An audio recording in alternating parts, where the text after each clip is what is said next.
आइए प्रार्थना करेंगे। प्यारे पिता परमेश्वर, तेरे आगे हम देखो अपने सरों को झुकाते हैं और दिल से धन्यवाद करते हैं कि तूने प्रभु यीशु मसीह को हम सबों के लिए इतना सहने दिया। पिता परमेश्वर, दुआ मांगते हैं कि इस जगह को हम सबों को अपनी पवित्र आत्मा से भर दे पिता परमेश्वर, ताकि हम तेरे इस प्यार को और इस कुर्बानी को समझने वाले बन सकें। तेरे बेटे खुदावंद यीशु मसीह के मीठे नाम से मांगते हैं, सुन और कबूल कर, आमीन। तो हम देखते हैं कि रात भर प्रभु यीशु मसीह को परेशान किया गया और कोर्ट कचहरी, कोड़े मारे, थप्पड़ मारे, उनके कपड़े राजाओं के कपड़े पहनाए, सर पर कांटों का ताज रख दिया और फिर घुटने टेक कर यहूदियों का राजा नमस्कार, और फिर उनके ऊपर थूका और सरकंडे से उनके सर पे मारा। और जब सुबह हुई तो गुलगुत्ता खोपड़ी की जगह उन्हें ले जाते हैं और वहाँ हाथ और पैरों पे कीले ठोक कर क्रूस पर चढ़ा दिए जाते हैं। खून बह रहा है, दर्द का शिद्दत से बढ़ना, लेकिन जो भीड़ जमा हुई थी उनका गुस्सा उनके ऊपर अभी भी ठंडा नहीं हुआ था, कम नहीं हुआ था। वो अभी भी उनका ठाटा उड़ा रहे हैं। कोई कह रहा है दूसरों को बचाता था, अपने आप को क्यों नहीं बचा रहा। इजराइलियों का राजा उतरा, हम देखें और विश्वास करें। देखते हैं परमेश्वर इसे बचाएगा या नहीं। तो परमेश्वर का बेटा है ना, तो उतरा और इस हालत में यीशु मसीह क्या कर रहे हैं? वो प्रार्थना कर रहे हैं, प्रार्थना कर रहे हैं। ऐसी हालत में प्रार्थना करने की शक्ति प्रभु यीशु को कहाँ से मिली? यीशु मसीह ने 40 दिन तक प्रार्थना और उपवास में बिताया था। रात रात भर वो पहाड़ी पे जाते थे प्रार्थना करने के लिए। प्रार्थना करना उनमें सिर्फ आदत नहीं थी उनकी, बल्कि उनका जीवन था। और वो प्रार्थना भी क्या कर रहे हैं, क्या कह रहे हैं वो?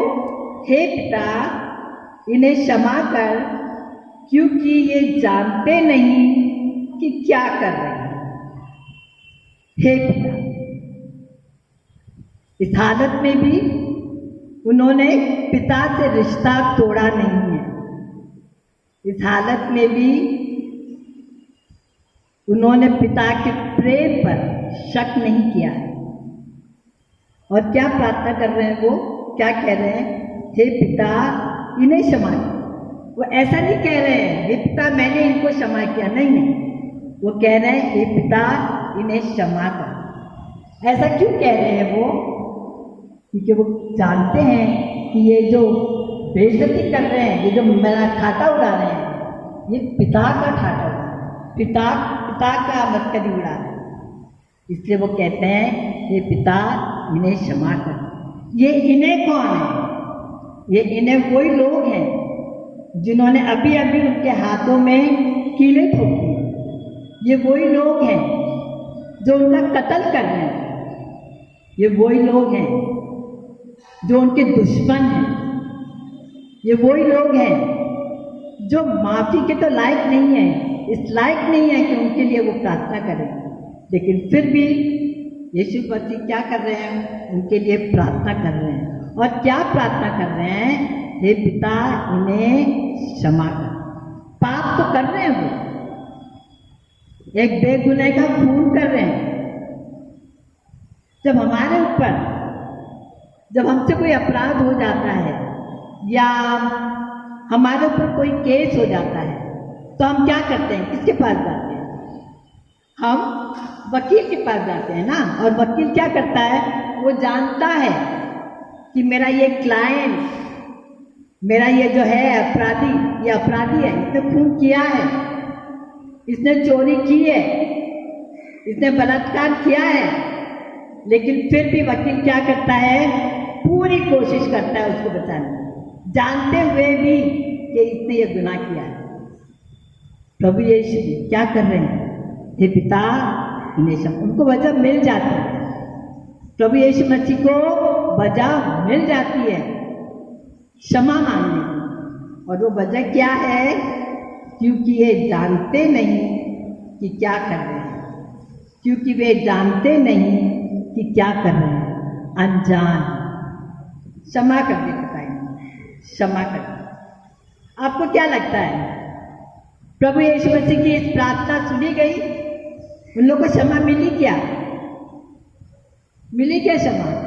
लाइट इतनी है ना, मुझे चेहरे नजर नहीं आ रहे, उनको क्षमा मिली। 53 डेज के बाद पेंटिकॉस्ट के दिन जब पतरस ने अपना पहला भाषण दिया, तो उसने क्या कहा था, हम प्रेरितों का 2 में पढ़ते हैं, शॉर्टकट बोलते हैं, 2:23 में पतरस कहता है, यीशु मसीह को तुमने अधर्मियों के हाथ से क्रूस पर चढ़वाकर मार डाला। तुमने, वही लोग जो वहां पे थे जब क्रूस पे प्रभु यीशु मसीह को, उनका डिमांड था सलीब दो, क्रूस की मृत्यु दो, वो सब वहां पे थे, और वही आज पेंटिकॉस्ट के दिन यहाँ पर है। और पतरस उनको पॉइंट करके बोल रहा है, क्या बोल रहा है, तुमने अधर्मी के हाथ से क्रूस पर चढ़वाकर मार डाला। यीशु मसीह को तुमने अधर्मियों के हाथ से क्रूस पर चढ़वाकर मार डाला।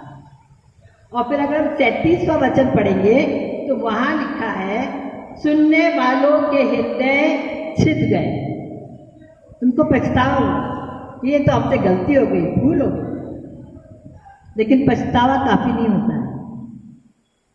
सुनने वालों के हृदय छिद गए, अब हम क्या करें?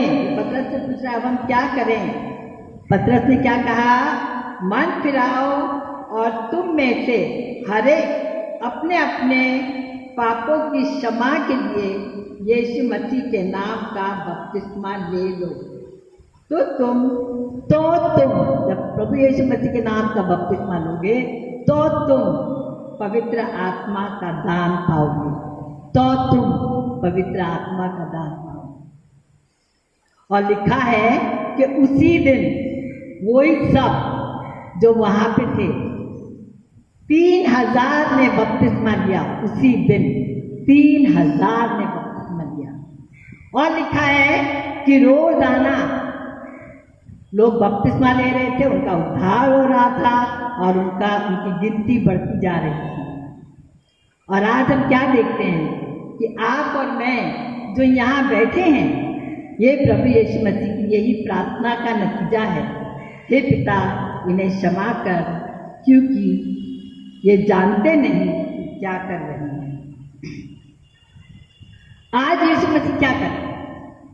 पहला यूहन्ना 2:1 में लिखा है, तुम पाप ना करो, तुम पाप ना करो, और यदि कोई पाप करे तो पिता के पास हमारा एक सहायक है, अर्थात धर्मी यीशु मसीह। तो यीशु मसीह आज भी स्वर्ग में क्या कर रहे हैं? हमारी वकालत करते हैं। दौरे से जब अपराध हो जाता है ना, गुनाह हो जाता है, तो यीशु मसीह पिता से कहते हैं, ये देखिए किलो के निशान, ये मैंने डॉरिस के लिए सहे हैं, उसे क्षमा करो। आज भी प्रभु यीशु स्वर्ग में यही कर रहे हैं। इस प्रार्थना में हमारे लिए क्या है? सबसे पहले प्रभु यीशु मसीह क्या कहते हैं? जब वो दुनिया में भी थे तो उन्होंने चेले जब आए और पूछा कि हमें प्रार्थना करना सिखाओ, तो प्रभु ने क्या कहा? जब तुम प्रार्थना करो तो क्या बोलो? है हमारे बाप पिता परमेश्वर। आप फादर, परमेश्वर मत बोलो, क्या बोलो? पिता। रिश्ता बनाओ, पहले प्रार्थना करने से पहले रिश्ता बनाओ परमेश्वर के साथ। कभी देखा है कि कोई बच्चा अपने डैडी के पास आता है तो घुटने के बाल और हाथ जोड़ के फिर daddy daddy I am very sorry, अब मैं अच्छा लड़का बनूंगा, मैं अच्छे से पढ़ाई करूंगा, आज मुझे किताब दिला दो, आज मुझे बुक खरीदनी है किताब, या आज मुझे जूता चाहिए, जूता दिला। ऐसा कोई बच्चा बोलता है? वो क्या करता है? वो आएगा, डैडी की गोद में बैठेगा और कहेगा बुक चाहिए, किताब चाहिए, जूता चाहिए, कैडबरी चाहिए। पिता क्या बोलता है? बाजू वाले से मांग, बाजू वाले से मांग। कभी नहीं, कभी नहीं। रिश्ता बना। तो सबसे पहले जब हम प्रार्थना करते हैं हमें रिश्ता बनाना है। प्रभु यीशु ने किसके लिए प्रार्थना की? उन सबों के लिए जो उनके दुश्मन थे, जो उनको सता रहे थे। हमें भी किसके लिए प्रार्थना करनी चाहिए? जो हमें सताते हैं, जो अनजान है। और प्रभु यीशु की प्रार्थना थी क्या? उनकी प्रार्थना ये थी क्या कि इनको नौकरी दिला दे, इनकी समझ को खोल, इनको अकल दे, इससे प्रेम करने वाले बने? नहीं नहीं, प्रार्थना क्या थी? क्षमा, इन्हें क्षमा। प्रभु यीशु मसीह ने कहा है यूहन्ना 6:63 में, आत्मा तो दिव्यदायक है, शरीर से कुछ लाभ नहीं। जो बातें मैंने तुमसे कही हैं वे आत्मा हैं और जीवन है। तो हमें भी किस बात का ध्यान रखना चाहिए कि जब हम प्रार्थना करते हैं तो लोगों को समझ में आए। क्या समझ में आए? कि हमारी आत्मा को पवित्र होना है। और आत्मा पवित्र कैसे होती है? आत्मा हमारी पवित्र कैसे बनती है? पाप हमारे कब क्षमा होते हैं? क्रूस पे क्या हुआ? मैं एक दो शब्द बोलती हूँ। क्रूस पर क्या हो रहा है? अदल बदल। क्या हो रहा है? अदल बदल। अदल बदल का मतलब जो उनके पास है वो हमारे पास आ गया, जो हमारा है वो उनको दे दिया। प्रभु यीशु ने कोई पाप नहीं किया था, फिर भी जो डाकुओं की, चोरों की, बलात्कारों की सजा है वो भोग रहे। तो वो किसके पाप है? मेरे। तो मेरे पाप उनके ऊपर चले गए। और जो प्रभु यीशु मसीह की पवित्रता है, जब मैं ये विश्वास करती हूँ तो वो मेरे अंदर आ जाता है। तो क्रूस का पे क्या हुआ है? अदल बदल। मेरे पाप प्रभु यीशु पे, प्रभु यीशु की पवित्रता हमारे अंदर। तो प्रभु यीशु ने किस बात के लिए प्रार्थना करा? उनकी आत्मा के लिए प्रार्थना किया, पिता इन्हें क्षमा कर। क्योंकि क्या है, पाप के साथ हम परमेश्वर के पास नहीं जा सकते, और पाप कोई और क्षमा नहीं कर सकता है सिवाय प्रभु यीशु के। ऐसा क्यों? क्योंकि प्रभु यीशु ने उसकी कीमत अदा की है, और कोई नहीं बोलता है कि मैं तुम्हारे पाप क्षमा करता हूँ। इसलिए पाप जो है बहुत भयंकर है, इसका नतीजा हमें नष्ट करता है और हमें नर्क में ले जाता है। इस बात से हमें और ये पाप हम अपने आप से नहीं खत्म कर सकते हैं। हमारे पाप हम खुद क्षमा नहीं कर सकते, हमें उनसे छुटकारा नहीं मिलेगा। हमें प्रभु यीशु की जरूरत ही है। तो जो इस बात से अनजान है, हमें उनको ये बातें, अगर हम कलीसिया हैं, प्रभु यीशु मसीह की कलीसिया हैं, तो हमारा ये फर्ज बनता है। और एक छोटी सी आखिरी बात, वचन में लिखा है इफिसियों का 3:13 में कि हमारा मलयुद्ध लहू और मांस से नहीं, हमारी लड़ाई इंसानों के साथ नहीं है, बल्कि किसके साथ है? शैतान के साथ। इंसान सब अच्छे होते हैं। कौन क्या बनता है? यह हालात उसको बनाते हैं और लोगों की संगति उसको बनाती है। लेकिन इंसान सब अच्छे होते हैं, और हमारी जो लड़ाई है वो शैतान के साथ है। तो हमें कभी भी किसी को छोटा या बुरा नहीं समझना है, और जो भी परमेश्वर ने हमें ज्ञान से भरा है, हमें उसके परमेश्वर का प्रेम अगर हमने महसूस किया है तो हमें उसको उनके साथ शेयर करना चाहिए। तो चर्च को सिर्फ अपने बारे में नहीं सोचना है, बल्कि लोगों रूहानी ताकत में बढ़ रहे हैं, आत्मा में बढ़ रहे हैं या नहीं, हमारा ये सबसे बड़ा जुनून और जोश होना चाहिए।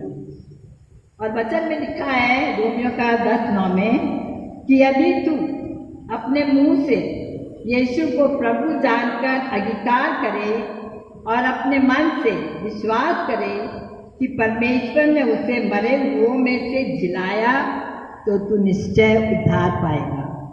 तो अभी तक किसी ने अगर इस बात को महसूस नहीं किया तो मैं अभी आपको एक मौका देती हूँ, एक छोटी सी प्रार्थना मेरे बात बोलिए, तो इसी वक्त आपका नाम स्वर्ग में लिख दिया जाएगा, लेकिन उसको विश्वास से और समझ के बोलिए। आइए हम प्रार्थना करेंगे, बोलिए प्रभु यीशु, मेरे को अब सुनने में थोड़ा प्रॉब्लम है।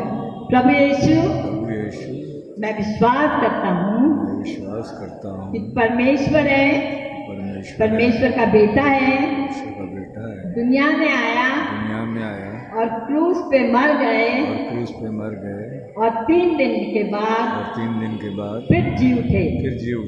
मैंने विश्वास किया और 40 दिनों तक लोगों से मिलते रहे और फिर स्वर्ग में चले गए। मैंने विश्वास किया प्रभु यीशु, मैं पापी हूँ, मुझे आपकी जरूरत है। मेरे दिल में आ जाइए और आज से मेरे दिल पे आपका राज हो। यही मेरी प्रार्थना है। मैं छोटी सी प्रार्थना करती हूँ। पिता परमेश्वर, दिल से धन्यवाद करती हूँ हर एक को जिसने ये प्रार्थना कही है। प्रार्थना करती हूँ पिता परमेश्वर, सबको अपनी पवित्र आत्मा से भर दे पिता परमेश्वर, ताकि हम जो तू हमारे जीवन से चाहता है वो पूरा करने वाले बन सकें, तेरी आवाज़ सुनने वाले बन सकें। और पिता परमेश्वर, जिस तरह से प्रभु यीशु मसीह ने अपना जीवन इस दुनिया में जिया था, हम भी जीने वाले बन सकें। यही प्रार्थना है तेरे बेटे पिता यीशु मसीह के मीठे नाम से मांगते हैं, सुन और कबूल। आमीन। बड़ा समय भी आंटी ने इस बात को रखा है और पहला वचन जो कि माफ करने के बारे में है, और मैं हर एक बातों के तहत छोटा छोटा संक्षिप्त बोल के मैं भी समाप्त करूंगा, क्योंकि मेरी बारी भी आएगी तो इससे पहले मैं एक वर्ड पहले ही बोलता जाता हूँ, तो बाद में मेरे पास में भी लोड नहीं पड़ेगा बोलने के लिए। तो पिता क्षमा के माध्यम के द्वारा आंटी ने इस बात को बताया, ये वो वचन है जहाँ पे हम और आप, it is a word of forgiveness, जहाँ प्रभु के लहू के माध्यम के द्वारा हमें क्षमा मिलता है, और प्रभु के माध्यम के द्वारा हमको और आपको उद्धार के रूप में लेके चला, और वो जो मार्ग रुका हुआ था प्रभु यीशु मसीह के माध्यम के द्वारा परमेश्वर के पास में पहुंचने के लिए वो रास्ता खोल दिया गया ताकि हम उसके संबंध में बढ़ सके, है ना। तो क्षमा जो है वो प्रभु यीशु मसीह के जीवन के द्वारा प्रदान करी गई है, और ये हमारा और आपके लिए उद्धार का कारण ठहरने पाया है। तो हे पिता, इन्हें क्षमा कर। दूसरा कलमा जो रहेगा वो लूका की पुस्तक उसका 23वां अध्याय 35 से लेके 43 पदों के बीच में पढ़ते हैं, और ये इस प्रकार से है, आज तू मेरे साथ फिरदौस में होगा। लूका 23:35 से 43 पदों के बीच में हम इस बात को देखते हैं, और मैं विनती करता हूँ डॉक्टर अभिषेक भाई से कि वो सामने आए।